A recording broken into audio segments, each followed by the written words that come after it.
요즘 한참 인기가 있었고 많은 국민들에게 이 낚시에 대한 환상을 심어준 프로그램이 있죠. 이 도시어부라는 프로그램입니다. 저도 한두 번 본 적이 있는데 이렇게 보면 뭐 특별한 게 별로 없어요.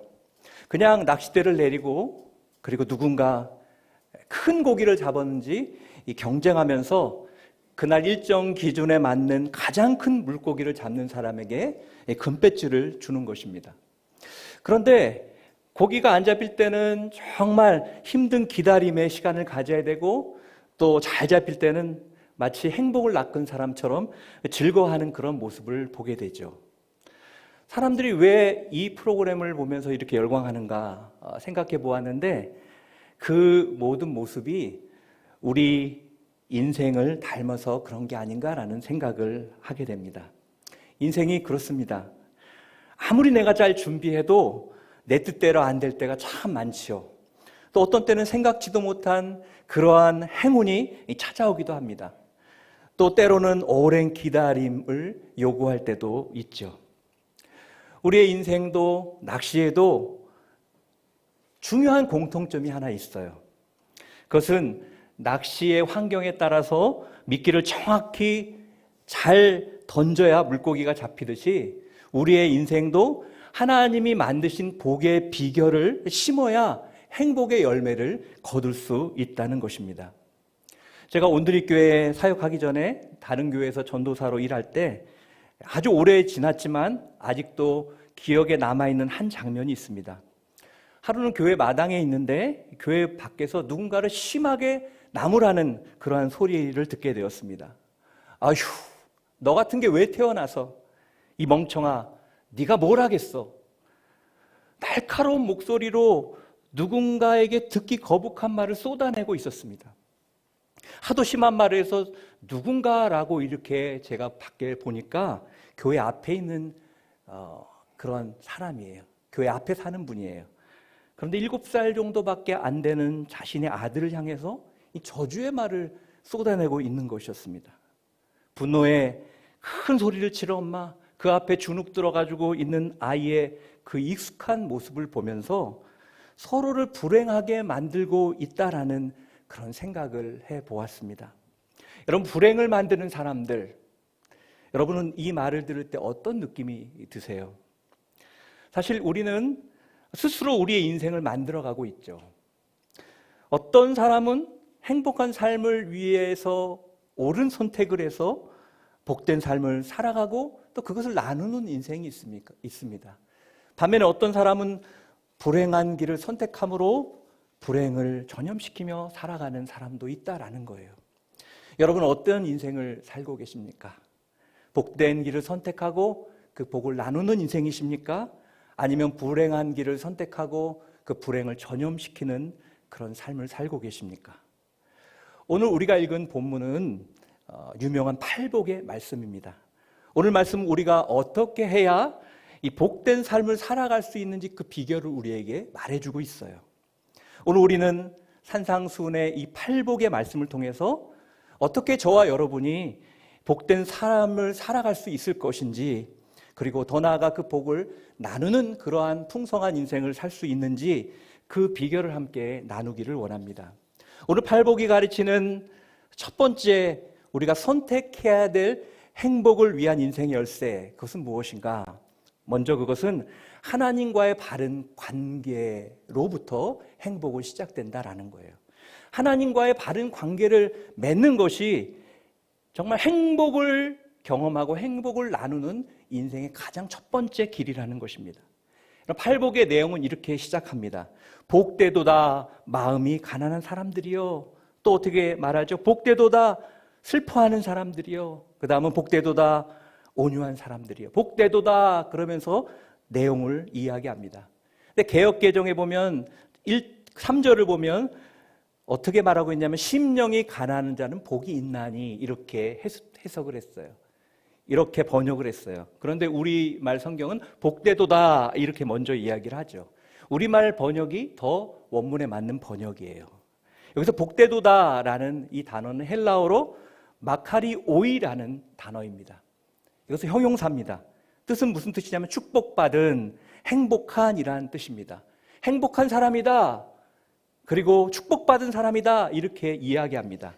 근데 영어 번역을 보면 어떤 단어를 썼냐면 우리가 God bless you 서로 축복할 때 그렇게 얘기하지 않습니까?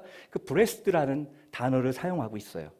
그럼 보통 복되고 행복하다라는 그런 표현을 했을 때 우리가 상식적으로 가장 빠르게 떠오르는 단어가 있죠. 그것이 뭐죠? happy라는 단어입니다. happiness라는 그런 명사를 쓰죠.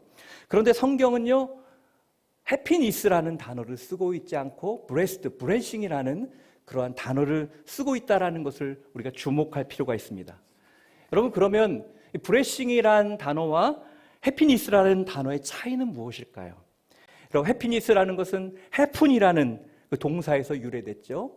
그런데 happen이라는 것은 우리가 언제 쓰죠? 해프닝이 있었다 이렇게 표현도 하고 하지 않습니까? 그것은 뭐냐면 우연히 어떤 일이 발생한 것을 얘기하는 거예요.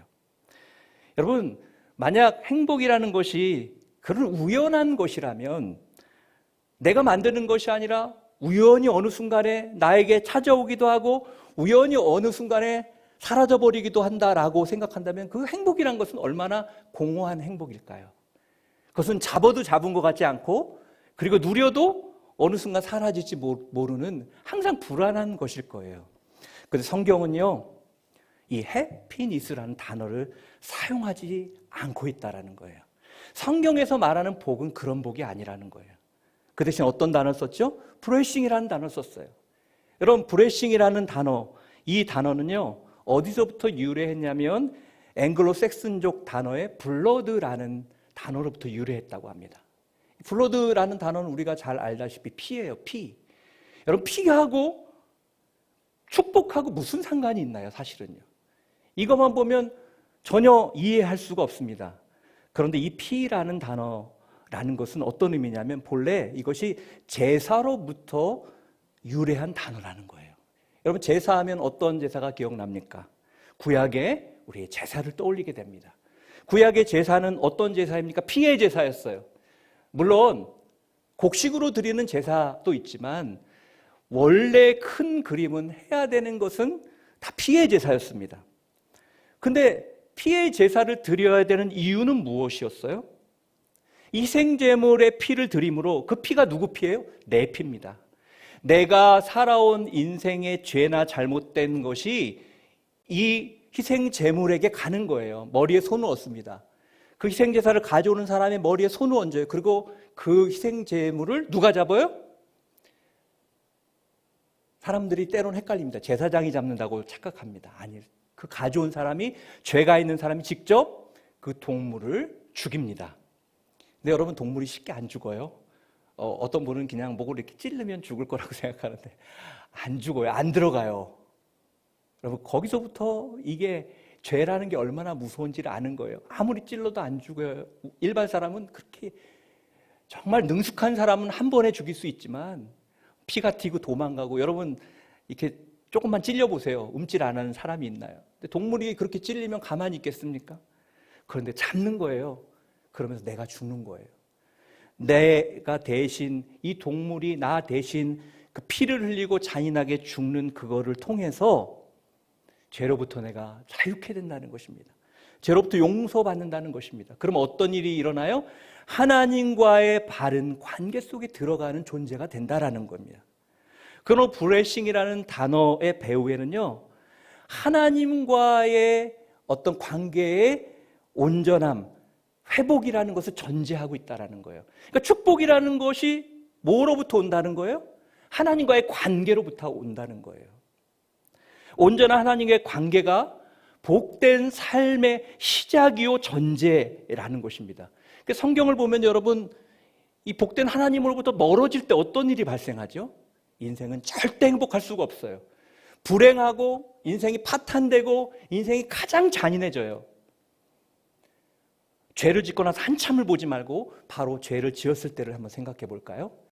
아담이 하와를 지어줬을 때 뼈 중에 뼈요, 살 중에 살이요, 그리고 넘실넘실 춤을 추고 좋아했습니다. 그런데 죄가 들어오고 선악과를 먹고 나서 어떻게 하죠? 저 여자 때문에 그렇게 됐다고. 저 여자 때문에. 그들의 복은요, 행복은요, 서로를 원망하는 그런 모습으로 바뀌었어요. 그리고 자신의 모습에 너무나 자부심을 갖고 아름다웠는데 보니까 벗었어요. 창피했어요. 부끄러웠어요. 가장 행복하고 아름다웠던 육체조차도 부끄러운 모습으로 바뀌어버렸어요. 그리고 어떤 일이 일어나죠? 가인과 아벨은 서로 비교하기 시작합니다. 왜 누구는 받고 나는 안 받아? 그러면서 뭐가 와요? 미움이 오고 그리고 살인까지 오게 되었어요. 여러분, 하나님과의 관계가 깨질 때 모든 것이 끝난 거예요. 우리의 행복은 그 자체가 사라져버린 거라는 거예요. 그렇기 때문에 진정한 행복의 시작은 어디서부터여야 하는가? 복권에 당첨된다고 행복할까요? 그렇지 않아요. 가장 행복의 시작은 하나님과의 관계로부터, 그 관계의 회복으로부터 시작된다라는 것입니다.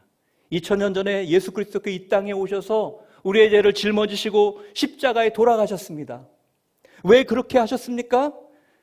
저와 여러분의 죄가 사함 받음으로 인해서 하나님과의 관계가 온전히 회복됨으로 이제 행복한 인생으로, 원래 하나님이 계획하셨던 그 행복한 그러한 모습으로 우리를 바꾸시고자 하는, 그리고 그 행복을 나누는 인생으로 우리를 세우시고자 하는 하나님의 은혜였다라는 것입니다. 그러므로 진정한 행복은 어떻게 만들어지는가? 하나님과의 온전한 관계로부터 시작된다라는 거예요. 그럴 때 우리는 행복을 회복할 수 있고, 그리고 그 복을 나누는 인생을 살게 된다라는 것입니다. 그래서 오늘 팔복을 쭉 보게 되면요, 공통적인 것이 있어요. 8가지 복에 대한 이야기를 하면서 그 복이요, 모두 하나님과의 관계와 연결이 돼 있다라는 거예요. 복이 있도다, 복이란 것이 이런 거다, 이렇게 하면 복이 있는 것이다 라고 말하면서 그것이 하나님과의 관계와 모두 다 연결돼 있다라는 거예요. 여기 마음이 가난한 사람이라고 표현했죠. 여러분, 마음이 어떻게 가난할 수 있을까요? 여기서 말하는 것은 어떤 가난함일까요? 그건 하나님을 향한 가난함입니다. 하나님의 관점으로 자신을 보면 세상적으로 볼 때는 부유하고 가진 것도 많고 괜찮은 사람 같은데, 하나님의 관점으로 자신을 보면 자신이 가난한 거예요. 마음이요. 너무나 가난해서 다른 사람은 모를지 몰라도 자기는 알아요. 너무나 가난하고 마음이 어렵고 그리고 살 소망조차 끊어지는 그런 일들이 있는 거예요. 슬퍼하는 사람은 어떤 사람입니까? 어떤 사람이 슬퍼할 수 있을까요?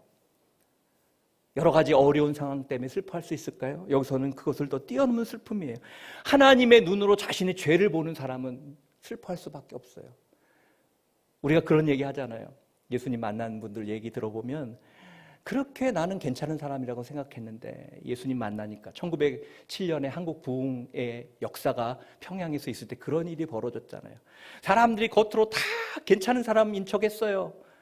거기에는 장로님도 있었고 목회자도 있었고 다 신앙생활 잘하는 사람이 있었어요. 그러나 자기의 죄를 고백하기 시작할 때 자기 죄가 얼마나 비참한지 떼굴떼굴 굴르면서 슬퍼하면서 울었다고 하지 않습니까? 여러분, 하나님의 눈으로 자신의 죄를 보는 사람이 슬퍼할 수 있는 거예요. 그리고 어떤 사람이 온유할 수 있어요. 저는 예전에 착각한 적이 있어요. 제가 착하고 온유한 줄 알았어요. 근데 지내보니까 안 착하더라고요. 안 온유하더라고요. 온유함은 주님의 다스림을 받는 사람, 하나님의 다스림을 받는 사람이 온유할 수 있는 거예요. 그냥 평소 때는 다 좋을 수 있죠. 그런데 어떠한 상황에 오면요, 내 온유함이 얼마나 가치 없는 온유함인지를 깨닫게 됩니다. 어떤 때는 막 가다가 급하게 갔는데 누군가 갑자기 깜빡이도 않고 끼어들면요, 막 분노가 나는 거예요. 그게 우리의 온유함이에요. 하나님의 다스림을 받는 사람은 온유한 거예요. 그리고 여러분, 어떤 사람이 자비할 수 있나요? 하나님의 관점을 가지고 하나님의 안목으로 이웃을 바라볼 수 있는 사람이 자비할 수 있는 거예요. 여러분, 우리가 왜 이웃에 대해서 사랑하지 못해요? 왜 이웃에 대해서 이해하지 못해요? 우리가 하나님의 안목으로 그들을 볼 수 있는 일이 없기 때문에 그래요. 은혜가 많아지죠. 그러면요, 어떤 마음이 생기냐면 하나님의 관점이, 하나님의 안목이 내 안에 조금 생겨요. 그래서 웬만하게 좀 부딪혀서는, 그리고 좀 죄 지은 사람은 불쌍하다, 아유 저렇게 살 수밖에 없는 저 인생이 얼마나 불쌍해, 거기까지 갈 수 있는 거예요. 왜요? 하나님의 안목이 생기기 때문에.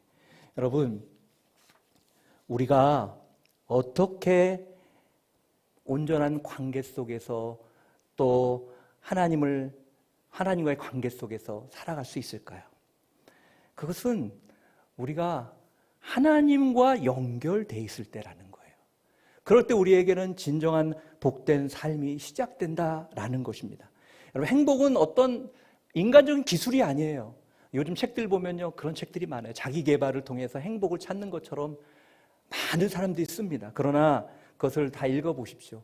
다 기술을 얘기합니다. 그러나 기술로 행복할 수 있다면 이 시대처럼 기술이 뛰어난 시대에 왜 이렇게 불행한 사람이 많고 자살하는 사람이 많을까요? 그것은 올바른 하나님과의 관계를 통해 가능하다는 것입니다. 저는 여러분이 불행을 만들고 나누는 인생이 아니라 정말 하나님의 복을 여러분이 누리고 나누는 분들 되시길 바랍니다. 그러기 위해서 먼저 하나님과의 바른 관계를 오늘 회복하고 그 관계를 유지해 가는 것이 중요하다라는 것입니다. 저는 여러분들이 하나님과 늘 친밀함으로 주님이 주시는 그 놀라운 복을 여러분이 누리고 나눌 수 있는 분들이 되시길 축복합니다. 두 번째, 팔복이 가르치는 우리가 선택해야 될 행복한 인생의 열쇠는 무엇인가? 그것은 예수 그리스도를 우리가 닮아가야 한다라는 것입니다. 예수 그리스도를 닮는 삶을 살아야 한다라는 것입니다. 세상은 우리에게 간단한 메시지를 줘요. 소유가 많으면 행복하다. 그래서 세상은 더 많은 돈, 더 많은 명예, 더 많은 어떤 권력, 더 큰 차, 더 큰 집, 이것을 소유하면 우리가 행복해질 수 있다는 메시지를 계속해서 주고 있습니다. 그러나 이 팔복에서 주님의 행복은, 주님이 주시는 그 행복은 소유로부터 오는 것이 아니라 내가 어떤 사람이 되느냐, 될 때 우리에게 찾아온다라고 가르치고 있습니다.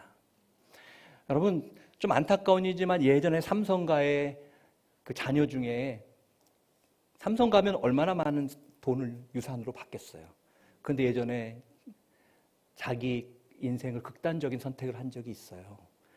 그 당시에 많은 사람들은 야, 행복이 너무 지나쳐서 그런가 보다 이렇게 얘기할 수 있지만 정작 그 사람에게는 자기가 사랑하는 사람과 사랑할 수 있는 것이 자기가 가지고 있는 어떤 것보다 소중한 가치였다라는 것이죠. 여러분, 중요한 것은 어떤 소유의 문제가 아니라 성경은 내가 어떤 사람이 될 때 우리는 진정한 복된 인생을 살 수 있고 그 복을 나눌 수 있는 인생을 살 수 있다고 말씀하고 있다라는 것입니다. 탈무드에 나오는 얘기 중에 이런 이야기가 있어요. 어떤 청년이 너무 게으른 거예요. 그러니까 아버지가 보다 못해서 아들에게 훈계를 하는 거죠. 아들아, 너 열심히 일해야 돼. 그래야 살 수 있어. 인생이 만만한 줄 알아? 그러는 거예요. 그러니까 아들이 물어요. 아빠, 왜 열심히 일해야 돼요? 왜냐? 그건 당연히 돈을 잘 벌어야지, 그래야지. 그렇게 얘기하는 거예요. 아들이 또 물어요. 아빠, 돈 벌어서 뭐해요? 그런 얘기를 합니다. 아버지가 얘기합니다. 돈을 벌어야 평안히 살 수 있고 누리며 즐겁게 살 수 있는 거야. 그거 당연한 거 아니야? 그렇게 얘기합니다.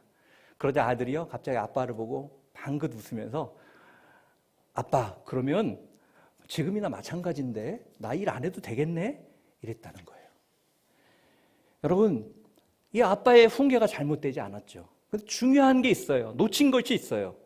왜 일해야 되는지에 대한 목적을 아들에게 제대로 설명해 주지 못했다는 거예요. 그 목적이 무엇인가? 여러분, 우리는 무엇 때문에 일합니까? 아니, 무엇 때문에 살고 있습니까? 우리 인생의 목적은 무엇입니까? 성경은 예수를 믿고 구원받은 하나님의 백성들에게 있어서 가장 중요한 인생의 목적은 무엇인가? 그것은 주 예수 그리스도를 닮아가는 삶이라는 거예요. 우리는 거기에 초대받은 사람이에요. 예수 그리스도를 닮아가는 인생, 우리의 인생이, 우리의 인격이 성숙하고 그리고 변화돼서 예수 그리스도를 닮아가는 것이 이 땅에 살고 있는 우리 그리스도인들이 살아가는 중요한 목적이다라고 말씀하고 있는 거죠. 그래서 에베소서 4장 13절은 이렇게 말씀합니다. 우리 한번 같이 읽어볼까요? 4장 13절 시작. 우리는 모두 하나님의 아들을 믿는 것과 아는 지식의 하나가 돼 온전한 사람을 이루어 그리스도께서 충만하신 정도에까지 도달해야 합니다. 여기 보면 뭐라고 말하고 있죠? 우리는 모두 하나님을 아들을 믿는 것과 아는 지식의 하나가 돼서 어떻게 돼요? 온전한 사람을 이루어 그리스도께서 충만하신 정도에까지, 그리스도의 장성한 분량까지 우리는 나아가야 된다라고 말씀하고 있는 거예요. 그래서 팔복을 잘 묵상해 보면요, 철저하게 이것은 예수 그리스도 닮은 인격적인 어떤 교훈을 우리에게 전달해 주고 있다는 거예요. 그럼 마음이 가난한 자라고 생각해 볼까요? 그것은 뭘 가르치고 있죠? 겸손한 인격을 가르치고 있어요. 다 인격과 예수 그리스도가 가지고 있던 그 인격과 연결되어 있습니다. 슬퍼하는 사람은 어떤 사람이에요? 슬퍼하기 위해서 어떻게 해야 돼요? 교만한 자신을 깨트릴 수 있는 그런 경험을 할 수 있는 사람만이 진짜 겸손할 수 있는 거예요. 또 온유함을 언급합니다. 그런데 온유와 겸손의 인격을 얘기하면서 그런 완벽한 인격을 가진 분을 성경은 누구라고 말씀하죠? 바로 예수님이라고 말씀해요. 우리 마태복음 11장 29절 말씀을 같이 한번 읽어볼까요? 예수님께서 친히 하신 말씀이에요. 시작. 나는 마음이 온유하고 겸손하니 너희는 내 멍에를 메고 내게서 배우라. 그러면 너희 영혼이 쉼을 얻을 것이다. 나는 마음이 온유하고 겸손하다라고 말합니다. 여러분, 그러므로 팔복의 교훈을 우리가 따라가 보면 우리는 예수 그리스도를 닮는 그러한 인생을 살게 되는 것입니다. 우리가 팔복을 통해 복 있는 인생을 향해 점점 나가다 보면 결국 어디로 가요? 예수 그리스도께 나아간다는 거예요. 예수 그리스도의 모습을 담게 된다는 것입니다. 여러분, 우리 행복에 초점을 맞춰요. 그러나 행복은 행복에 초점을 맞춘다고 행복이 오는 게 아닙니다. 우리가 예수 그리스도를 사랑하고 그분을 아는 것과 또 믿는 그 지식 가운데 그분을 닮아가는 인생을 살아갈 때 어느 순간 우리 안에 행복이 들어와 있는 거예요. 그리고 우리가 그 행복을 어느 순간 나누는 인생을 살아가게 된다라는 것입니다. 여러분, 성경은 분명히 그것을 얘기합니다. 여러분, 행복의 파랑새를 찾아다니면 결코 그 행복은 우리에게 오지 않아요. 그런데 우리가 있는 그 자리에서 예수 그리스도를 알고 또 그분을 믿고 그런 마음 가운데 그분의 인품과 그분의 아름다움을 따라가다 보면, 그리고 그것을 실천하다 보면 어느 순간에 우리는 팔복에서 말하는 이런 사람이 되는, 복되도다, 복되도다 계속해서 얘기하고 있죠. 우리가 그런 인생이 될 수 있다고 말씀하고 있는 거예요. 예수님의 인격에 초점을 맞추고 그를 바라보는 사람, 예수 그리스도가 인생의 롤 모델로 삼고 있는 사람, 그리고 그분을 인격적으로 닮아가는 사람이야말로 진정 복된 아름다운 인생이요, 그 복을 나눌 수 있는 그런 인생인 줄 믿습니다. 성경에 보면 예수님은 닮아가는 사람들의 특징이 있어요. 하나님을 닮아, 구약에서는 특징이 있어요. 그 사람들은 가는 곳마다 복의 통로가 된다는 거예요. 요셉을 보세요. 아브라함을 보세요. 약속을 줬지만 아브라함의 원래 처음 모습은요, 이기적인 모습이었잖아요. 되게 이기적이었어요. 아내를 누이로 속일 정도로. 그런데 그가 어때요? 점점 더 어떤 사람으로 변해요?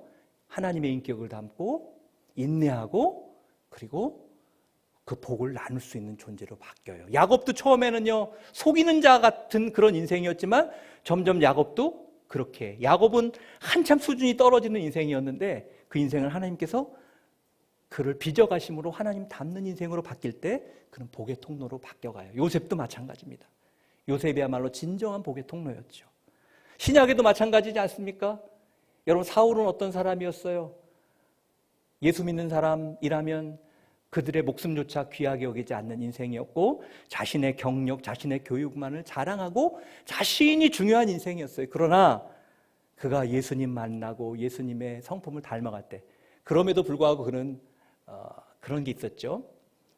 굉장히 타협 안 하는 그런 마음들이 있었어요. 그런 것조차도 나중에는요, 그가 순교하기 전에는 굉장히 많이 예수님을 닮아가는 모습으로 바뀌어져요.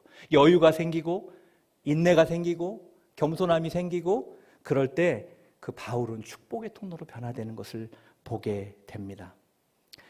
저는 여러분들이 그러한 예수님 닮아서 예수님의 아름다운 그 성품을 통해 진정한 복을 경험하시고 그 복을 나누는 그러한 하나님의 사람들로 서시기를 축복합니다. 마지막 세 번째, 팔복이 가르치는 우리가 선택해야 될 그런 행복한 인생의 열쇠는 무엇인가? 그것은 섬기는 삶이라는 거예요. 이웃을 섬기는 삶을 살 때 우리는 진정한 행복한 인생을 살 수 있고 그것을 나누는 인생을 살 수 있다는 것입니다. 평생을 아프리카를 위해서 헌신했던 사람이 있죠. 그래서 아프리카의 성자라고 불렸던 사람. 여러분 기억나세요? 유명한 사람이죠. 슈바이처 박사. 그는 이런 말을 남겼어요. 그가 박사학위를 받고 선택한 건 아프리카였어요. 그리고 평생 그들과 함께 연약한 그들을 치료하며 그렇게 보내고 살았던 사람이죠. 그는 이런 말을 합니다. 그런 인생을 살았던 그의 말이에요. 다른 사람을 섬길 수 있는 사람만이 진정으로 행복해질 수 있다. 다른 사람을 섬기고 살아갈 수 있는 사람만이 진정 행복해질 수 있는 사람이다라고 말했어요. 인간에게 행복이라는 것은 소유가 아니라 결국 관계로부터 온다라는 것을 그는 알았던 거예요. 그 관계가 정말 세상에서 부러워할 수 있는 부유한 사람, 모두가 만나고 싶은 사람이었나요? 아니에요. 모든 사람이 피하는 사람, 안 가고자 하는 곳, 그곳에 그는 갔는데 거기서 사람들과 관계하면서 그는 참된 행복이 무엇인지를 알고 그 행복을 전하는 인생을 살았어요. 여러분, 하나님께서 하와를 만드셨을 때 아담에게는요 사실 부족한 것이 없었어요. 하나도. 그런데 하나님은 아셨죠. 그래서 하와를 만들어 주시고 선물해 주셨을 때 뼈 중에 뼈, 살 중에 살이라고 말하면서 아담이 어땠어요? 행복했어요. 여러분, 관계를 통해서 행복은 찾아오게 되는 거예요. 그런데 여러분, 인간관계에서 가장 핵심이 뭔지 아세요? 복된 핵심이 뭔지 아세요? 그것은 섬김입니다. 섬김. 그래서 사람들은요 섬길 때 행복한 거예요. 여러분, 섬길 때 기쁨이 있는 거예요. 진정한 행복한 인생, 그리고 그 행복을 나누는 인생은 영적으로 또 인격적으로 성숙해야 된다고 말씀드렸는데, 결국 이것은 어디서부터 오는가? 나 혼자 절대 오는 것이 아니라 관계를 통해서 만들어진다는 것입니다. 관계 속에서 우리는 깨어지고 다듬어지고 그리고 연단되면서 우리가 행복이라는 그런 아름다운 모습으로 우리가 변해되게 된다는 것입니다. 근데 여기에 핵심이 뭐예요? 섬김이에요. 그러므로 팔복에 등장하는 어떤 인격적인 요소들은 결코 나 혼자 만들어질 수 있는 것이 아니에요. 관계 속에서 비로소 성취될 수 있는 것이라는 거예요. 여러분, 가난한 마음이란 내 속에 있는 교만을 깨는 작업이 필요하지 않습니까?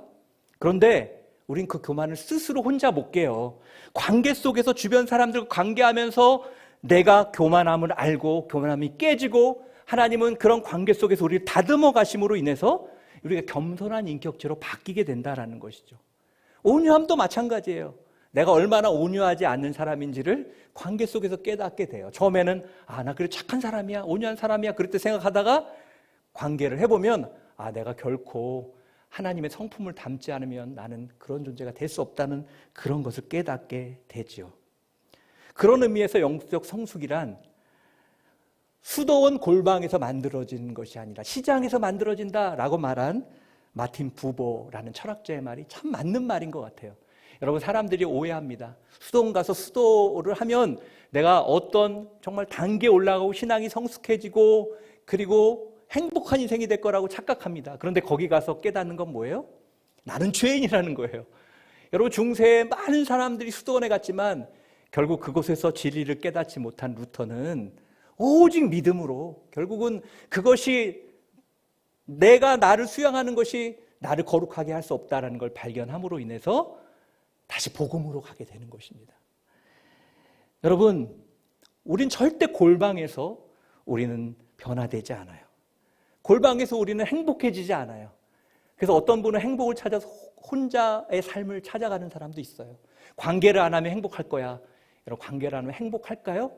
행복한 게 아니라 그것은 자기 혼자의 행복인지 인생을 착각하고 사는 거죠. 사람은 혼자 있을 때 절대 행복할 수 없습니다. 그것은 누군가 나를 안 괴롭힐 수는 있지만 그 과정을 통해 진짜 그것을 하나님의 은혜로 바꾼 사람만이 진정한 행복을 누릴 수 있는 거예요. 그래서 탈무드에도 이런 말씀이 있습니다. 여러분 많이 들어보셨을 텐데요. 여러분, 하루를 행복하기 위해서는 어떻게 하라 그러죠? 이발을 하래요. 이발하면 하루가 행복합니다. 일주일을 행복하려면 여행을 가면 됩니다. 한 달에 행복하려면 어떻게 돼요? 좋은 집으로 이사를 가면 돼요. 그럼 한 달 행복하면요, 별로 행복하지 않아요. 1년 행복하려면 어떻게 해야 돼요? 결혼을 하면 됩니다. 1년은 행복할 거예요. 제가 너무 부정적이었나요? 네, 한 3년 행복한 분도 있겠죠. 네, 근데 평생 행복하기 위해서는 어떻게 해야 돼요? 이웃을 섬기면 평생 행복한다고 말씀하고 있습니다. 그래요. 행복하게 살고 또 행복을 나누는 인생의 비결은 바로 다른 사람을 섬기는 삶을 사는 거예요. 늘 섬김을 받고자 하는 인생은 불행합니다. 그러나 늘 섬기는 인생은 행복한 거예요. 여러분, 올해는 저희가 아울리치를 못 가죠. 그런데 아울리치 가고 해외 오지 또 국내 농촌, 어촌 이렇게 가서 아울리치 가서 굉장히 막 땀을 뻘뻘 흘리고 고생하잖아요.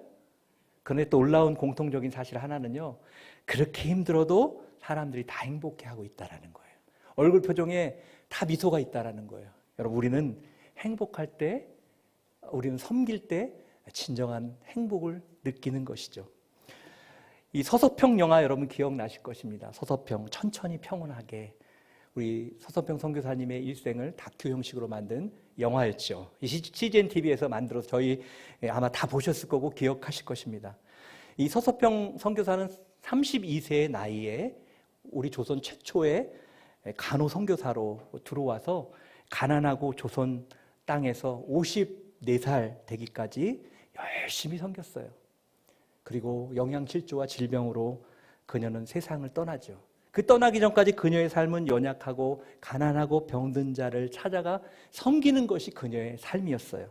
그래서 수많은 연약한 여성들이 살 길을 찾았고 14명이나 하는 아이들, 고아들을 키우며 어머니가 되어주셨어요. 그리고 한센인들에게 치료의 길을 열어주었죠. 마지막으로 그녀는 시신조차도 조선의 의료 발전을 위해서 연구용으로 자기를 기증합니다. 모든 것이 떠난 그 자리, 그녀가 남겨놓았던 것은 거의 아무것도 없었어요. 그리고 그녀의 침상 머리맡에는 이러한 문구가 적혀 있었죠. 성공이 아니라 섬깁니다. 성공이 아니라 섬깁니다. 그래요. 서서평 선교사님, 요한나 셰핑이라는 선교사야말로 진정 성공이 아니라 섬김을 통해서 그 누구보다도 가장 행복한 삶을 살았고, 그리고 가난하고 소망 없던 조선에 행복을 선물해주고 간 선교사라고 저는 생각합니다. 저는 여러분들도 섬김을 받으려는 인생이 아니라 섬기는 삶을 선택함으로 아름다운 복된 삶을 살아가시고 그 복을 나누는 그러한 축복이 넘치기를 바랍니다. 사랑하는 성도 여러분, 오늘 행복하기를 원하세요? 그리고 오늘 그 행복을 누리고 주님이 주시는 행복을 나누는 인생을 살기를 원하십니까? 그렇다면 여러분의 매일이 주님과 친밀하게 동행하는 그런 매일이 되길 축복합니다. 그리고 예수님을 닮기를 결단하고 예수님을 닮아가는 인생 되기를 축복합니다. 그리고 주님이 주신 것이 무엇이든지 간에 내가 많건 적건 나에게 있는 것으로 내 주변의 이웃들을 섬길 수 있기를 바랍니다. 그럴 때 진정 하나님이 예비하시는 그러한 축복을 경험하게 될 것이고, 그리고 축복을 나누는 그런 풍성한 인생을 살게 될 것입니다. 저는 여러분의 오늘의 삶이, 그리고 내일의 삶이 이렇게 하나님이 예비하신 복된 그러한 은혜와 행복을 누리고 늘 나누며 사실 수 있는 여러분 모두가 되시기를 주님의 이름으로 축원합니다. 기도하겠습니다.